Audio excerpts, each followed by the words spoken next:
반갑습니다. 저는 최태열 노무사이고요. 현재 자유시민연합 대표를 맡고 있습니다. 74년도에 부산대학 입학을 해서 저는 4년 내도록 데모를 했습니다. 그 당시에 긴급조치가 있었고 대학생들은 긴급조치에 반대해서 박정희 독재 정권에 항거하는 것이 당연한 것이었다 이렇게 생각하고 4년 내도록 데모하고 체육탄 마시고 하는 그런 대학 시절을 보냈습니다. 그러면서 그러니까 박정희 정권은 독재 정권이고 노동자들을 탄압하는 정권이다 이런 생각을 했죠. 제가 공인노무사 자격은 이제 1회 자격을 땄는데요. 그 당시 공인노무사 시험을 칠 때만 하더라도 노동자들은 근로자들은 약자이고 사용자들은 강자이기 때문에 뭔가 그 근로자들, 노동자들을 위해서 뭔가 일을 좀 해야 되겠다 이런 마음이 있었습니다. 그리고 제가 공인노무사 사무실을 개업한 것은 2000년도입니다. 2000년 초에 노무사를 개업했는데요. 그러니까 지금 만 23년째, 23년이 아마 넘은 것 같은데요. 24년째 지금 공인노무사 사무소를 운영하고 있습니다. 그런데 제가 실제로 노무사 사무소를 운영하다 보니까 이게 뭔가 현실은 다르구나 하는 것을 많이 느끼게 됐습니다. 그러니까 우리가 책에서 보든지 언론에서 보든지 이런 데는 근로자는 약자고 사용자는 강자이기 때문에 사용자는 근로자를 착취한다고 할까요? 이런 생각들을 사실 하기가 쉽습니다. 그런데 제가 이제 사건을 직접 맡아보니까 그게 아닌 거예요. 부당해고를 당했다고 이제 노동위원회에 부재 신청을 하는 경우라든지 체불이라고 하면서 노동부의 체불 사건을 이제 의뢰하는 경우, 제가 노동 사건을 수없이 많이 다뤄봤습니다. 그런데 제가 현장에서 직접 사건을 다뤄보니까 이게 이론과 책에서 본 이론과 현실은 다르다는 걸 너무너무 많이 느꼈습니다. 그래서 제가 이제 대학교 다닐 때도 박정희 정권은 독재 정권이고 노동자들 탄압하는 정권이기 때문에 근로자들을 위해서 뭔가 일을 해야 되겠다 이런 마음을 가지고 있던 게 실제로 사건을 하다 보면은 결국 근로자의 의뢰를 맡아서 일을 시작하는데 상대방이 사용자에게 얘기를 들어봐야 되거든요. 사용자의 말을 듣다 보면은 이게 현실은 실질은 그게 아니구나 하는 걸 너무너무 많이 느낍니다. 그래서 저는 노무사 생활 이제 사건을 접하면서 한 그런 마음이 이렇게 좀 기울어졌다 그럴까요? 근로자 쪽에서 사용자 쪽으로. 사용자 쪽으로 가는 게 꼭 사용자를 위한다기보다는 이런 어떤 노동법을 제대로 좀 적용을 해서 노무 관리를 제대로 해야 되겠다. 그렇게 해야 그게 전체적으로 사용자뿐만 아니라 근로자에게도 도움이 된다 이런 생각을 하게 됐고요. 그러면서 점점점 사용자 쪽으로, 그러니까 근로자는 도와주는 사람이 많아요.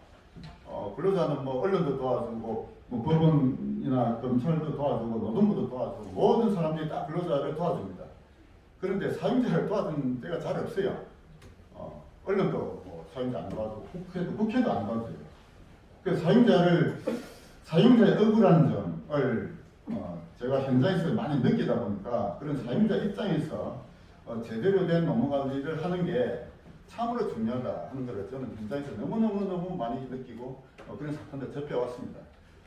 그러면서 지금은 사용자를 위해서라기보다는 제대로 된 노무 관리를 하는 게 우리 산업 평화를 심고 경제 발전에 도움이 되는 그런 일을 하고 있다. 저 나름대로는 그런 소명의식 같은 걸 가지고 일을 하고 있습니다. 지금 제가 제목을 중대재해처벌법 등 현행노동법의 문제점 및 개선 방향이다 이렇게 제가 잡아봤는데요. 중대재해처벌법만이 아니라 현행 우리 노동법은 너무너무 기울어져 있습니다. 너무너무 기울어져 있어요. 그러니까 근로자 쪽을 위한 법으로 가득 차 있고 사용자를 위한 조항은 거의 없어요. 그래서 제가 직접 사건을 하다 보면은 사용자들이 너무너무 억울해합니다. 왜 법들이 왜 이렇게 돼 있느냐? 이 노동법이라는 게 근로자만을 위한 법이냐? 이런 그 하소연을 너무 많이 듣고 있습니다.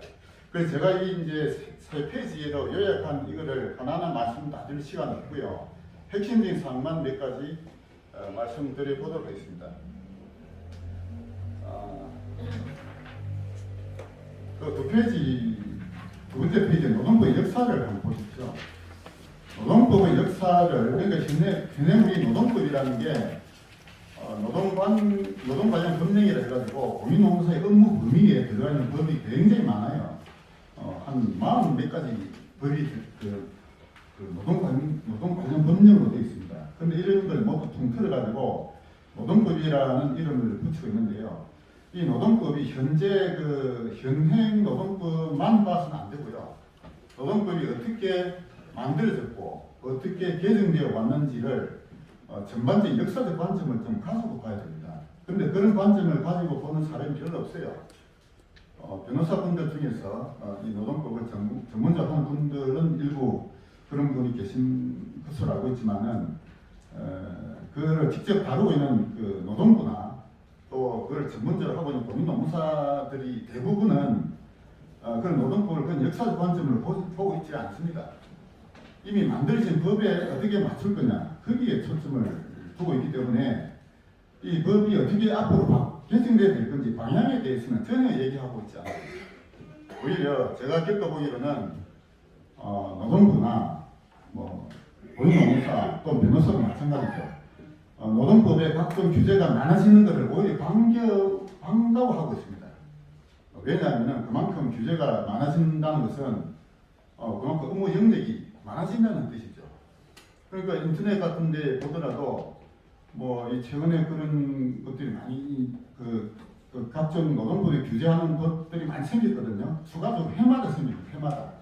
해마다 생기는데 그런 법이 뭐 잘못됐다, 고쳐야 된다 이런 얘기들은 일부 시민단체나 또 떠리는 변호사들은 그런 얘기를 하는 분이 있지만 노동부나 공인노무사 그런 얘기 하는 걸 제가 들어본 적이 없습니다. 저는 이제 공인노무사로서 현장에서 이런 일들을 너무나 많이 겪고 있기 때문에 이제는 이런 목소리를 좀 내야 되겠다 라는 이제 생각을 하고 오늘 말씀을 좀 드려보고자 하는 겁니다. 노동법의 역사를 보면은요, 노동법이 왜 생겼느냐, 노동법의 탄생 배경에 제가 간략하게 적어놨습니다. 산업혁명 초기에 열악한 노동 환경에 저항해서 사회주의 공산주의가 사상이 싹 들어가지고 자본주의 체제를 무너뜨리려 하는 시도가 있었습니다. 그러다 보니까 이게 자본주의 체제를 근본적으로 무너뜨리서는 안 되기 때문에 그래도 일부 근로자들을 위하는 조항을 좀 만들어야겠다. 그러니까 노동법이라는 게 사실은 자본주의 체제 유지를 위하기 위한 법으로 처음 시작됐다 이렇게 보시면 됩니다.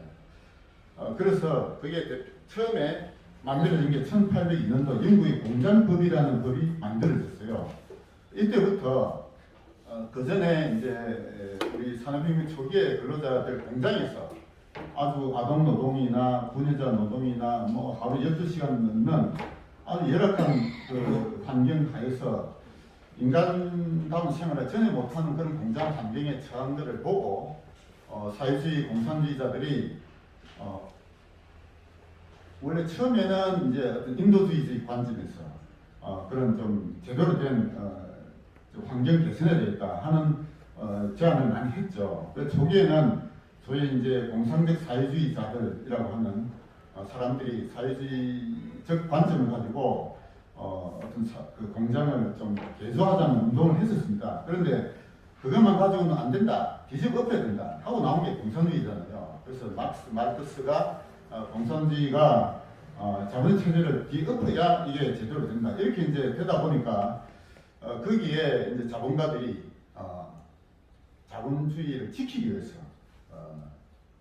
중립적으로 일단 그 근로자들 환경을 보호하기 위해서 만든 법이 처음에 노동법의 탄생 배경이다 이렇게 보실 수 있습니다. 그런데 그 이후에 노동법의 개정 역사를 쭉 보면은 이제 영국의 마가렛 대처가 하나의 분기점이 됩니다. 마가렛 대처가 근데 영국의 마가렛 대처와 미국의 로널드 레이건이 권력을 잡았던 1980년대 초까지는 그 노동법의 역사가 끊임없이 근로자의 권익을 보호하고 권익을 확장시키는 그런 역사였어요. 대표적인 게 근로시간 단축의 역사입니다. 근로시간이 처음에는 뭐 10시간에서 이렇게 8시간 갔다가 유럽에서는 36시간으로까지 계속 내려왔었잖아요. 그렇게 한편으로는 근로시간 단축의 역사면서 한편으로 노동자 권한의 강화의 역사였어요. 그렇게 노동법은 한번 근로자를 위한 그런 조항이 이제 법에 만들어지니까 그게 끊임없이 확대되어 왔습니다. 그게 언제까지 했느냐? 1970년대 말까지 세계적으로 그렇게 왔어요. 그러다 보니까 1970년대 후반기에 들어가지고 사실상 그 당시 영국은 거의 사회주의 국가가 됐어요. 미국도 사회주의가 판을 쳤습니다. 소련만이 아니라 소련, 중국만이 아니라 전 세계 자본주의 국가들도 모두 근로자의 권리를 확대하는 방향으로 노동자의 권익을 강화하는 방향으로 노동법이 만들어져 왔거든요. 그렇게 하다 보니까 그 결과가 어떻게 되느냐? 이게 더 이상 나라가 이대로 가서는 안 되겠다.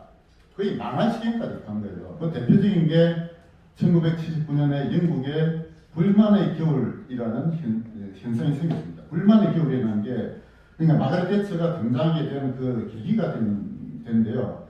그때는 어떻게 그 당시에 영국은 노조 가입률이 60%였어요. 거의 전 노동자의 대부분이 노조에 다 가입돼 있었던 거고, 대기업들 공공노조, 우리나라 현재 이 노조는 현재 가입률이 10몇 %밖에 안 되잖아요.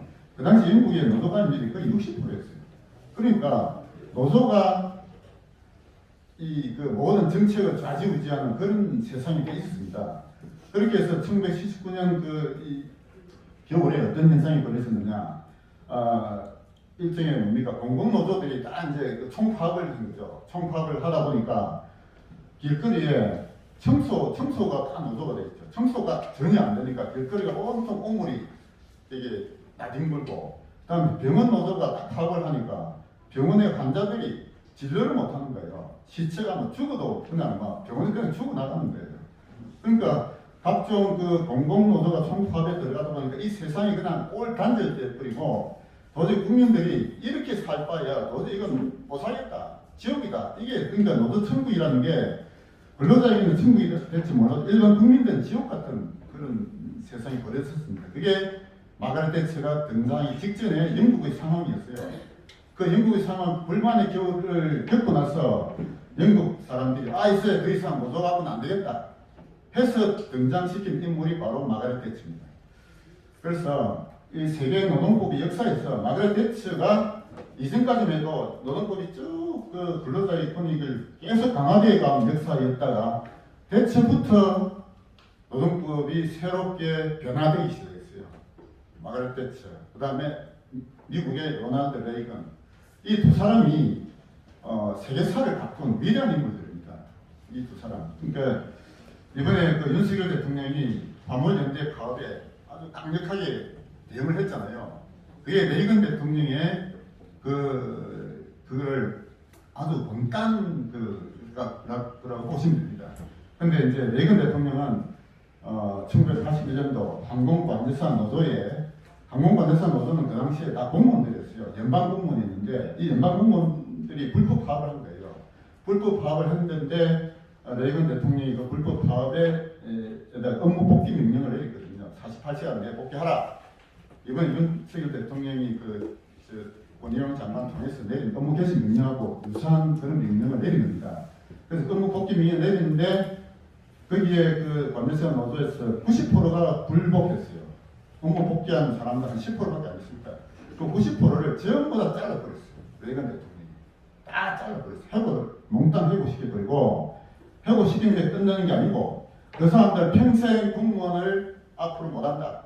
영구 박탈시켜버렸어요. 레이건 대통령이 그 일을 했던 겁니다. 그리고 그 노조에 벌금을 왕창 매겨가지고 결국 노조가 파산되었어요. 레이건 대통령이 이걸 했기 때문에 미국이 되살아난 겁니다. 그리고 또 그러니까 레이건 대통령이 항공관제사 노조에 한 거는 아주 강하게 그를 처리했고, 그것을 이번에 윤석열 대통령이 상당히 저는 레이건 대통령에서 배웠다라고 저는 생각하는데요. 레이건 대통령이 했던 그 후속 조치까지 해야 돼요. 윤석열 대통령이 뭘 해야 되느냐. 화물연대라는 게 이게 노조가 아니에요. 화물연대는 노조가 아닙니다. 노조가 아닌데 지금 민노총에 가입되어 있어요. 이것도 뭔가 잘못되어 있는 거예요. 원래 노조라는 거는 근로자가 가입되어 있어야 되는데 근로자 아닌 자들이 노조에 가입되어 있다니까. 민주노총이 진짜 그렇게 가입되어 있어요. 노조 회비 받으려고 조직 확대하는 방법했는데 화물연대는 노조가 아니기 때문에 화물연대는 뭡니까? 다 사업조직이에요. 사업주단체입니다. 노동자 단체가 아니라니까. 근데 이 화물연대, 그러니까 화물연대 파업은 불법 파업이에요. 불법 파업이기 때문에 아주 강력하게 레이건 대통령이 했던 것처럼 강력하게 응징을 했어야 됐고 그것이 이번에 업무 복귀 명령으로 드러난 겁니다. 그 다음에 뭘 해야 되느냐? 손해배상 청구해야 돼요. 그게 지금 끝까지 가야 돼. 그걸 해야 제대로 우리나라의 불법 파업을 막을 수 있다는 거죠. 그걸 얼마나 하는지는 잘 모르겠어요. 근데 그것까지 해야 됩니다. 레이건 그걸 했기 때문에 미국이 살아나는 거예요. 그 레이건과 유사하게 했던 사람이 마가렛 대처입니다. 마가렛 대처는 그 당시에 60% 되는 노조 가입률을 뚝 떨어뜨린 인물이 대처예요. 대처가 했던 거는 그 당시에 영국에서 가장 큰 그 노조가 탄광 노조였거든요. 탄광 노조. 석탄 캐는 노조. 그러니까 석탄이라는 게 산업혁명 초기에 산업의 동력이었잖아요. 그런데 이미 석탄은 산업의 일로로서 그 유용성이 점점 떨어지기 시작했어요. 그런데도 탄광 노조가 워낙 세게 이렇게 집이 있기 때문에 이 탄광 노조의 구조개혁을 하려고 했는데 이 탄광 노조가 이제 파업으로 들고 일어난 거죠. 탄광 노조와 대처가 싸웠어요. 얼마 동안 싸웠느냐? 무려 1년 동안 싸웠습니다. 마가렛 대처가 1년 동안에 탄광 노조에 전혀 굴하지 않냐고 끝까지 탄광 노조와 싸워서 마침내 무너뜨렸어요. 100% 항복을 받아냈습니다. 그 마가렛 대처가 그 일을 하면 아주 그래서 철의 여인이라고 하잖아요. 그래서 마가렛 대처의 그 탄광 노조와의 1년간의 싸움의 완벽한 승리, 그리고 로나ल्드 레이건 대통령의 항공 반대사 노조의 불법 파업에 대응하는 것, 그걸 했기 때문에 세계 경제가 다시 바로잡힌 겁니다. 그전에까지만 해도 세계사는 완전히 사회주의 공산주의로 몰락했던 그런 단계였어요. 그래서 노동법 개정이 그러니까 마가렛 대처 로나ल्드 레이건부터 이제 그 전까지만 해도 노동법이라는 게 끊임없이 근로자의 권리를 이렇게 확대하고 노동자의 그 권한을 계속 키워왔던 것이 대처 레이건부터 거의 꺾이기 시작했습니다. 꺾여가지고 그게 이제 노동의 유연성의 제고 이렇게 표현하죠. 노동이 유연해야 된다. 그러니까 한번 고용하면은 보내지도 못하는 아니라 사용자가 정당 계약에 의해서 얼마든지 보낼 수 있는 노동 유연성이 제고된 게 그때부터 시작된 거거든요. 그렇게 이제 마가렛 대처의 그 노동법 개정 역사, 그리 총 대처는 5번에 걸쳐서 노동법을 점진적으로 이렇게 개정했습니다. 그것을 그러면서 마가렛 대처 이전에 영국의 노조가입률 60%였는데 대처 말기에 가서 노조가입률 30%로 절반으로 뚝 떨어졌어요. 대처가 그만큼 위대한 일을 했던 인물입니다. 자, 이제 우리나라 노동법을 한번 보자. 우리나라 현재 노동법은 1953년도에 근로기준법 제정돼가지고 지금까지 끊임없이 근로자의 권리가 점차 지금도 확대되고 있습니다. 이게 꺾여야 돼요. 이게 마가렛 대처나 로나ल्드 레이건처럼 한번 꺾여야 돼요. 지금 이 적기라고 봅니다. 윤석열 대통령, 윤석열 정권이 등장했기 때문에 지금 끊지 못하면은 나라가 그냥 망하는 길로 가는 거예요. 그런데 그 유럽의 이제 그 노동법 개정에 이제 우리가 지금 모델로 삼아야 될 게 딱 두 가지입니다. 첫째가 대처의 노동법 개정의 5단계 무려 적어놓은 보면은 얼마입니까? 대처가 5단계 노동법 개정을 했는데 1980년부터 88년까지 8년 동안에 걸쳐가지고 단계별로 노동법을 개정했어요. 그렇게 해서 마침내 노조를 완전히 무력화시켰거든요. 그다음에 독일의 슈레드라는 그 총리가 있는데 이 3인당 총리였습니다. 이 사람이 했던 게 하르츠 계획이라는 독일의 노동법 계획이 있어요. 이게 2002년도부터 2006년까지 하르츠위원회의 위원장이라는 인물이 하르츠라는 사람이었는데 이 사람은 민간 기업의 임원 출신이었어요. 복스바겐의 임원으로서 복스바겐 구조조정을 성공적으로 했던 인물을 슈레더가 하르츠위원회를 만들어서 그 위원장으로 이렇게 세운 인물입니다. 그래서 하르츠 개혁이라고 표현해요.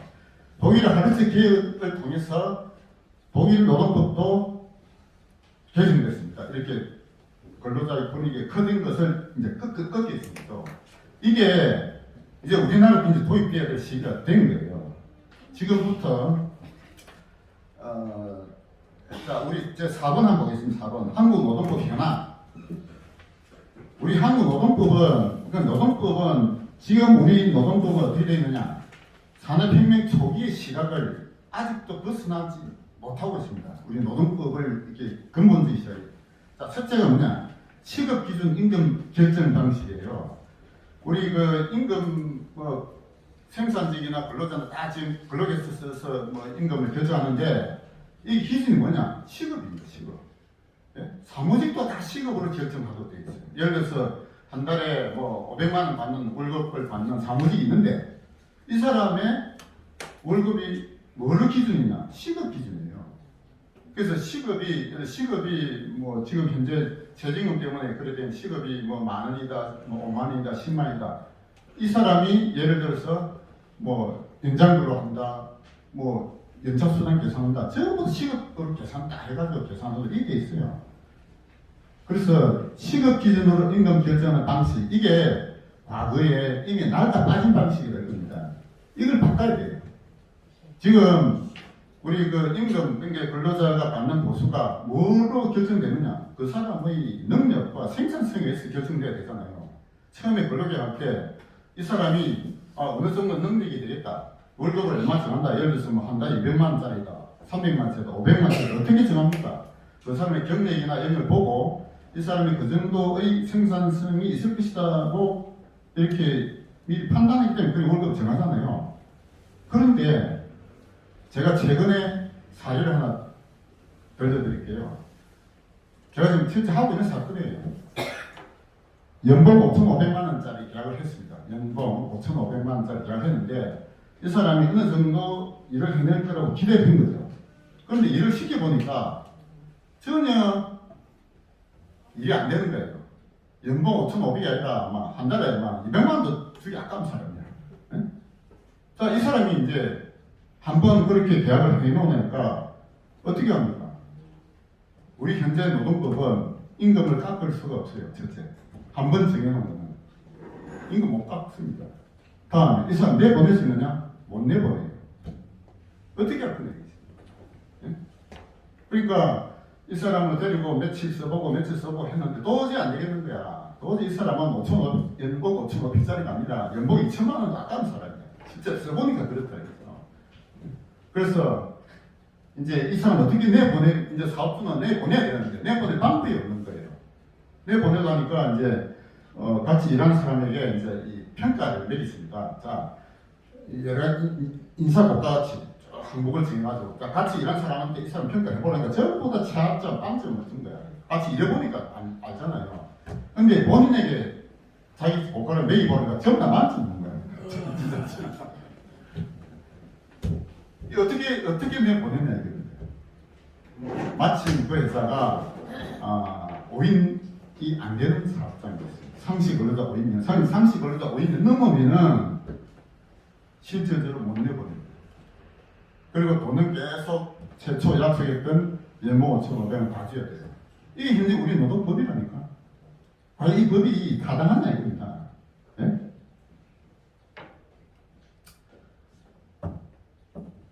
또 하나 제가 예를 들어볼게요. 최근에 지금 제가 하고 있는 사건이에요. 한 보름 일하다가 이 사람이 보름 일하다 보니까 이 사업주가 이 근로계약서 쓸 시간이 없어서 근로계약서를 작성 못한 거야. 예? 근로계약서 작성 못해갖고 이 사람이 도저히 뭔가 일이 잘 안 되니까 좀 지금 현재 원래 본인에게 맡긴 일보다 조금 뭐라 그럴까요? 조금 수준이 떨어지는 일로 해라고 사업주가 권한 겁니다. 원래 맡겼던 일이 도저히 본인이 감당이 안 되니까 그런데 당신 그 일 하기보다 조금 낮은 일을 해라. 월급 깎겠다는 소리가 안 했거든요. 해라 했는데 이 사람 자기 그 기분 나쁘다 하고 나갔어요. 나가가지고 노동부 신고를 합니다. 예? 부당이고 신청도 하고 또 뭐 신고했느냐? 근로계약서 미작성으로 신고합니다. 노동청에. 제가 실제로 며칠 전에 조사받아 갔어요. 사업자 가서. 근로계약서 미작성. 이거 자체가 지금 처벌 대상이에요. 그 사람 불과 한 보름 정도 있었는데 뭐 어차피 하다 보니까 계약서 작성 못했어요. 뭐 사업주가 이제 그 근로계약서 작성해야 된다는 걸 몰랐죠. 몰랐는 거야. 그런데 이 사람 뭐 노동부는 많은 데냐? 법대로 집행하는 곳이거든요. 이 근로계약서 작성 뭐 며칠 안 했다 해가지고 뭐 벌 주라. 법에는 그렇게 있으면 자기는 어쩔 수 없다. 벌을 줘야 돼. 현실적으로 그래 되어 있습니다. 그 근로계약서 미작성도 지금 우리 벌이 되어 있고요. 또 제가 얼마 전에 한 사건이 어떤 게 있느냐. 직장 내 괴롭힘이라는 사건이 있어요. 직장 내 괴롭힘. 직장 내 괴롭힘이라는 해가지고 이제 이 사람들이 뭐 자본 직장 다른 사람들하고 뭐 안 맞아가지고 나갔어요. 본인들이 자진해서 나갔어요. 나가고 나서 신고했어요. 나가고 나서 회사하고 나서 자기가 다닐 때 이 상사로부터 직장 내 괴롭힘을 당했다고 신고를 합니다. 그거 지금 조사하고 있어요. 지금도. 네? 자, 그럼 제가 예를 들은 거고요. 자, 그 다음에 그러니까 우리 한국 노동법이 현재 과거의 노동부 시험 못 벗어난 게 시급을 기준으로 하고 있다. 이게 지금 아주 낡은 거고요. 또 하나가 해고를 못 시켜요. 해고를 우리가 시킬 수가 없습니다. 방금 제가 예를 들어서 전혀 본인하고 약정한 그 임금의 생산성이 전혀 못 미치는 사람인데도 월급도 못 갚고 내보내지도 못해요. 자, 만약 내보냈다. 내보내면 어떻게 되느냐? 지금 우리나라 노동위원회에서 부당해고 부재 신청 사건을 하고 있는데요. 해고를 하면은 99% 사유자가 집니다. 현재 사건을 하더라도 그래요. 왜 그렇게 하느냐? 해고를, 그러니까 지금 우리나라 노동 고용계약의 현실이 근로자는 자기 마음대로 나가요. 그만둡니다.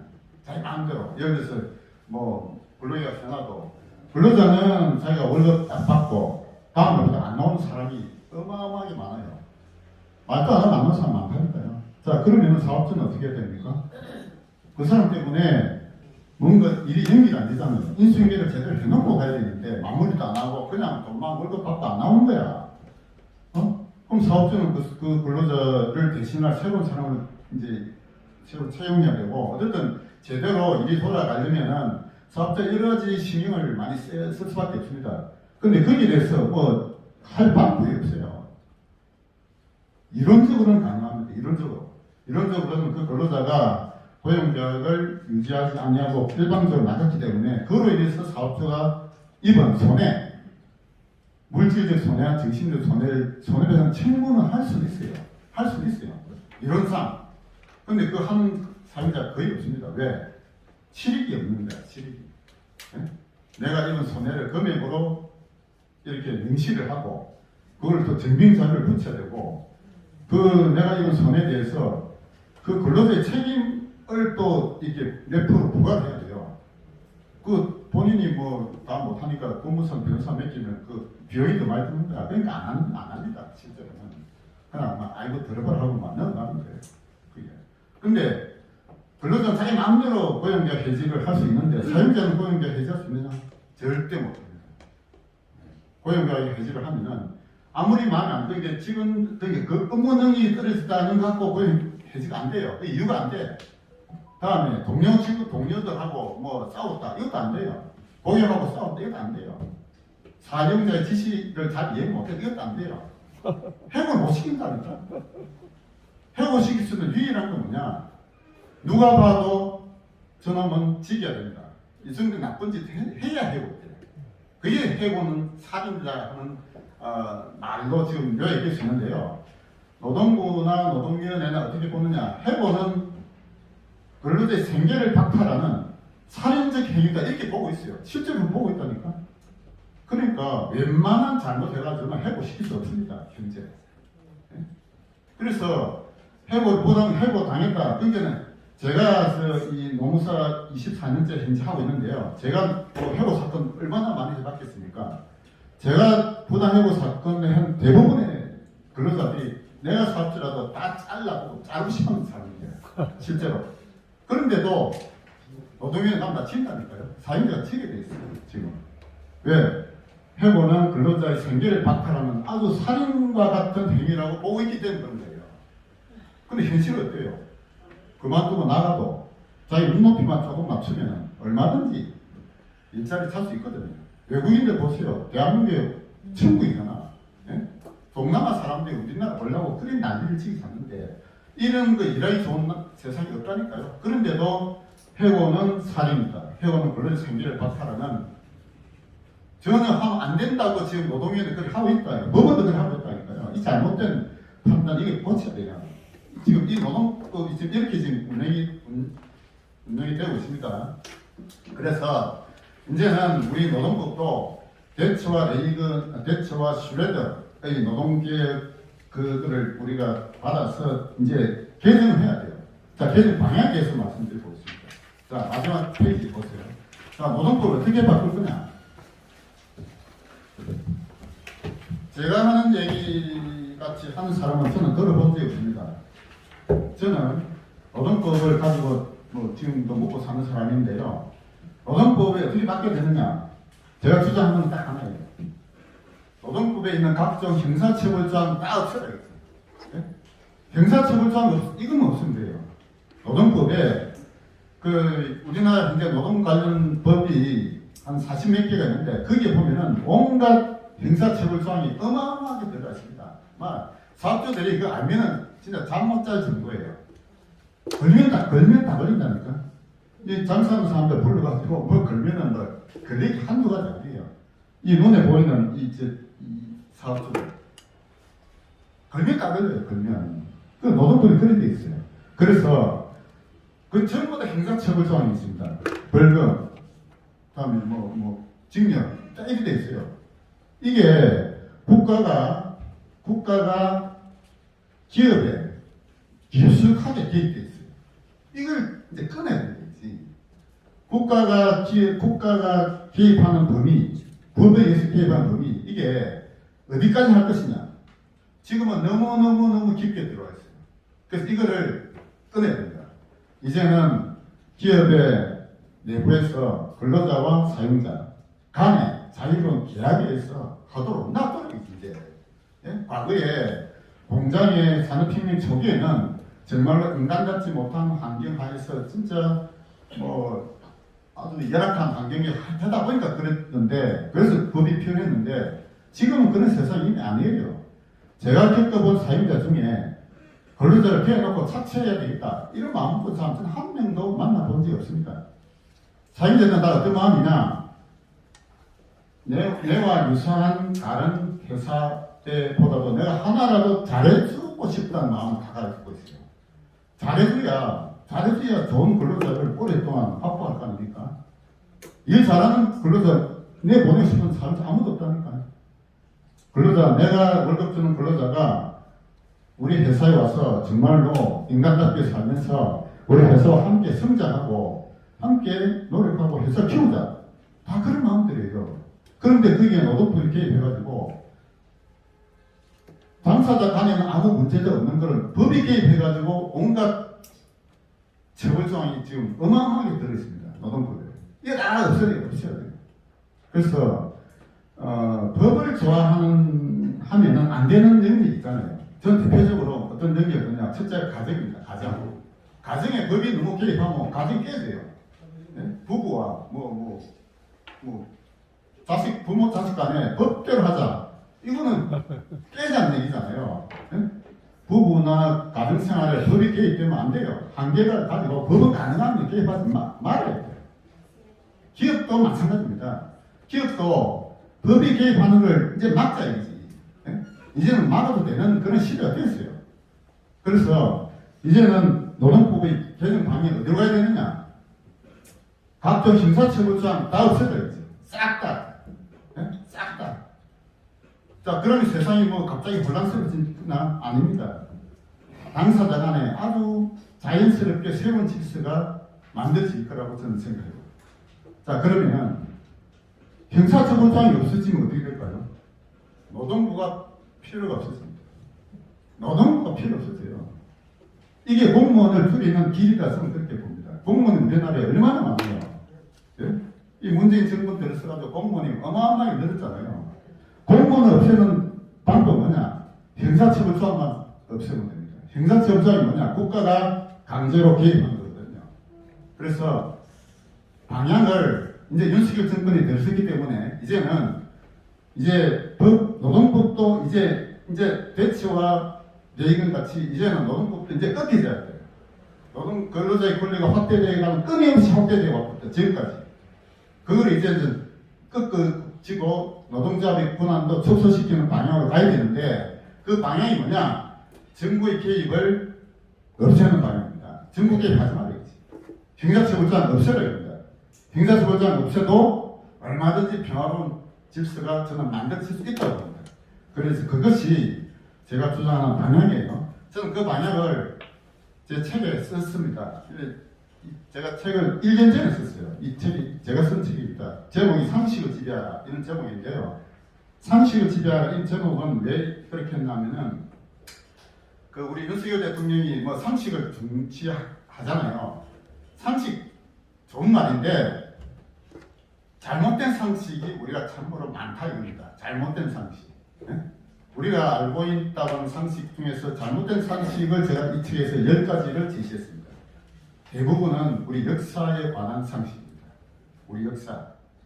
조선시대 말기부터 해가지고 우리 한국의 근대사가 쭉 흘러오는 과정 속에서 잘못된 상식이 너무너무 많아요. 예를 딱 하나만 드리겠습니다. 우리 광복절이 8월 15일이잖아요. 광복절. 자, 8월 15일 우리는 두 가지가 있잖아요. 1945년 해방이 된 8월 15일이고 1948년 건국이 된 8월 15일입니다. 광복절 우리가 해마다 기념하는데 이게 1945년 해방을 기념하는 날이냐 아니면 1948년 건국을 기념하는 날이냐. 우리 오늘 오신 분들 그냥 본인 그냥 생각만 그냥 물어볼게요.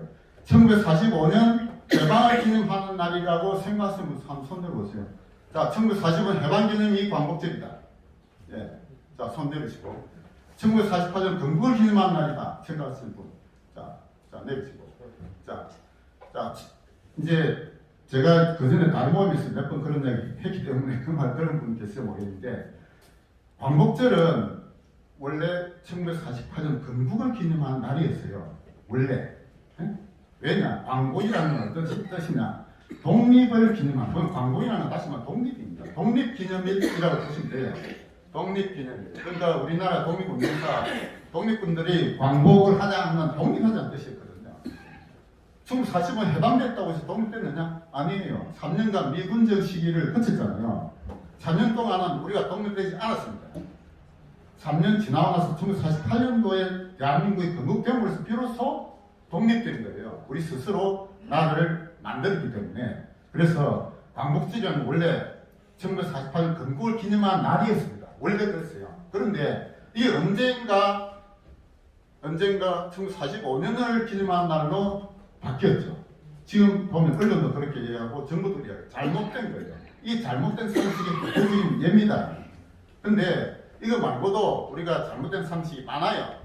그래서 잘못된 상식을 바로잡자 하고 제가 이 책을 쓴 거예요. 상식을 지배하라. 근데 지배하라는 무슨 뜻이냐? 우리 대중의 머릿속에 잘못된 상식을 지배하라는 게 원래 누구에게서 나온 말이냐?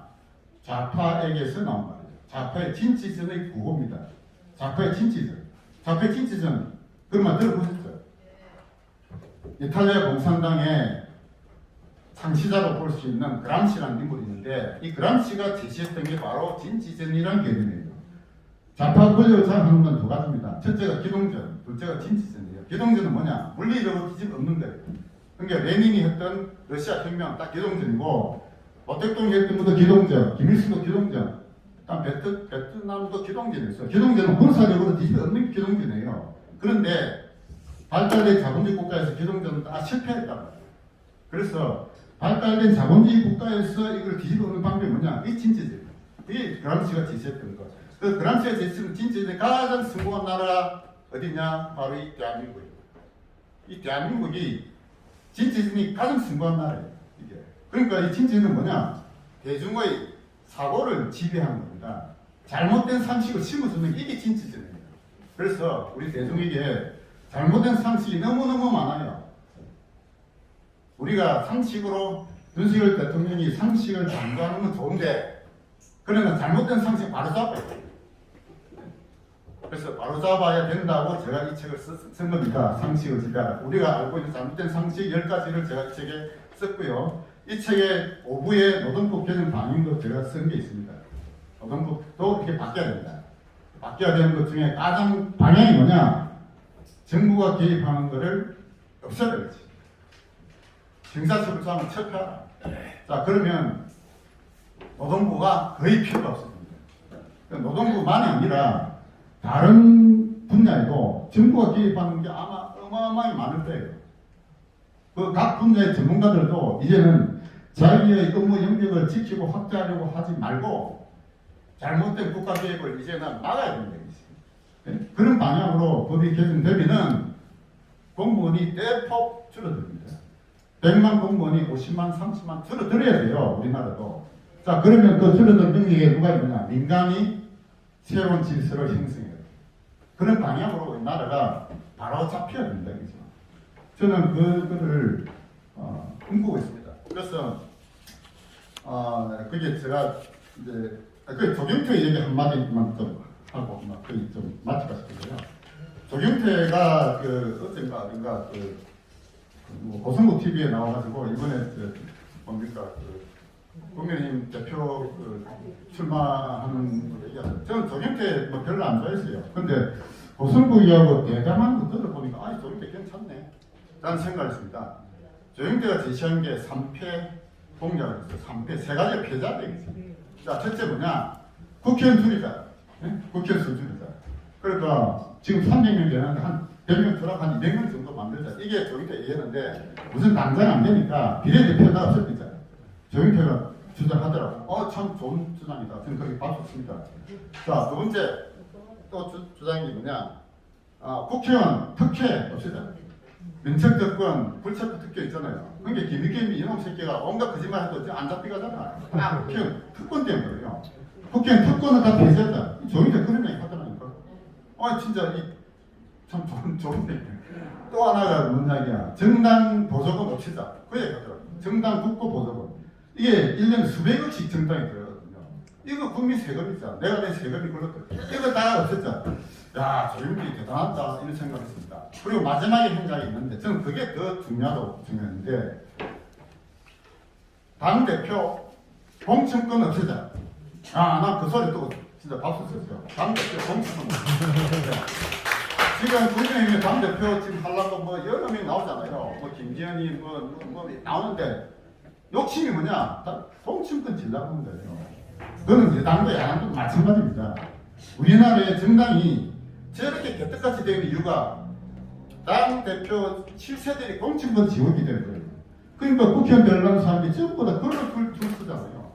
그걸로 줄 서가지고 시민단체 활동 열심히 할 생각 안 하고 어떤 실력 있는 실세들한테 뭐 돈을 쓰든지 뭐 하든지 그거 줄 서가지고 공천 받아내려고 하는 거예요. 그게 우리나라의 정치를 개판으로 만든 가장 핵심 요소인데 조경태가 그러더라고요. 당대표 때문에 지금 공천권 없어요. 대단하다. 그래서 저는 조경태 그동안에 별로 마음에 안 들다가 이거 고성국이 대단 보고 조경태 박수 쳤습니다. 쏘고.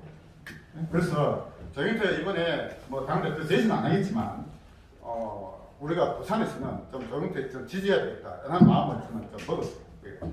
그래서 다른 사람들은 제가 잘 모르지만 조경태가 나이에 비해서 선수도 높고 정치 경험도 많고 그런 사람이 청렴하다는 말을 많이 들었거든요. 근데 이제 고성구이하고 얘기하는 거 보니까 이 친구 됐다. 그런 방향으로 가면은 우리 시민단체가 가는 방향하고 딱 일치된다 이거. 그래서 저는 조경태를 우리 부산에서 좀 적극적으로 좀 지지해야 되겠다 이런 생각을 이제 했습니다. 그 이제 마지막 요것만 하고 이제 마치겠는데요. 제가 폐지돼야 될 법률을 해가지고 두 개를 적었는데요. 중대재해처벌법하고 최저임금법을 폐지돼야 될 법률로 제가 적었습니다.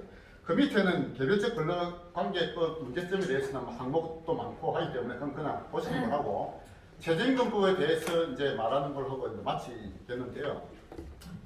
그 우리나라 노동법 중에 그 입법 취지와 현실이 100% 다른 게 최저임금법입니다.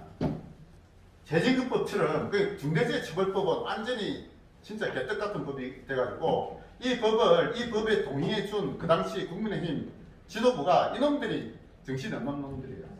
중대재해처벌법이라는 거는 앞에 우리 현 변호사님도 얘기했지만은 이거 완전히 이중처벌이 아니라 가중처벌, 삼중처벌 해가지고 쓸데없는 걸 만들어가지고 기업주들로 하여금 뭔가 새로 사업을 할 마음을 없애는 거예요. 위험성 없는 사업이 어디 있습니까? 예?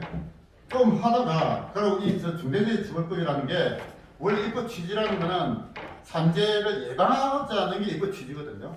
뭐 처벌을 강하게 하면은 기업주들이 뭐 스스로 뭐 알아서 뭐 여러 가지 안전 조치를 할 것이다 하는 기대 때문에 했다라고 입법 취지는 돼 있는데 실제로 어떠느냐? 산재 예방이 전혀 안 돼요.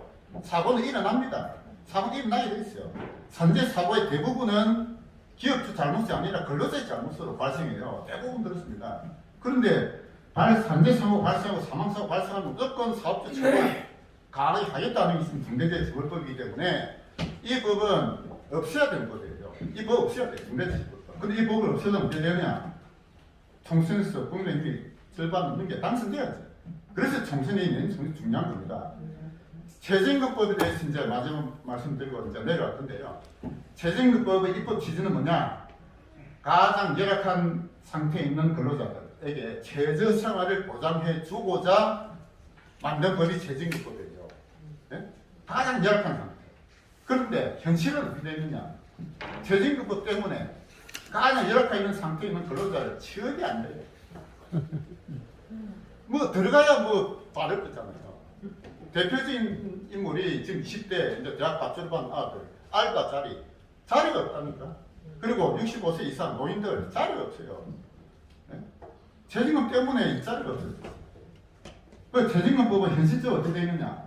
민노총, 한노총의 조직 노동자들의 임금 인상에 그냥 명분으로만 적용한 겁니다. 최저임금법이 해마다 한 4, 5% 오르잖아요. 자기 임금도 올려달라는 거야. 생산성과는 전혀 관계없는, 그러니까 임금이라는 게 우리나라 임금이 근로시간의 기준상 이거 없어야 돼요. 생산성에 맞춰야 돼요. 생산성에 맞추면 어떻게 됩니까? 저 현대자동차, 제일 원청에 있는 가들이나 저 하청 근로자들이나 생산 차이가 뭐 있어요? 생산 차이가 없다니까 거의. 근데 임금이 두 배, 세 배 차이 나잖아요. 이거 고쳐야 돼요. 이게. 예? 이 노동시장 이중 구조 고쳐야 되는데 고치는 방법이 뭐냐? 시간을 기준으로 하는 임금 결정을 생산성 결정으로 바꿔야 돼요. 그 바꿔야 되는데 거기에 최저임금법을 없애야 됩니다. 최저임금법을 개정하는 방향에 대해서 업종별로 지역별로 구분하자고 주장하는 분들이 많이 있어요. 저는 근데 그렇게 할 필요 없다 이지. 최저임금법 없애면 돼요. 최저임금법 없애면 어떻게 되냐? 노인들 일자리가 진짜 확 살아납니다. 네? 여기 오신 분들 70대 넘은 분 많잖아요. 일자리가 없잖아. 근데 최저임금법에 지금 최하 200만 원 줘야 되거든요. 아니 나 150만 원 받고 갈 사람 많잖아요. 천지라니까. 청년들 일자리가 확 살아납니다. 국고 보조금도 줄 필요가 없어요.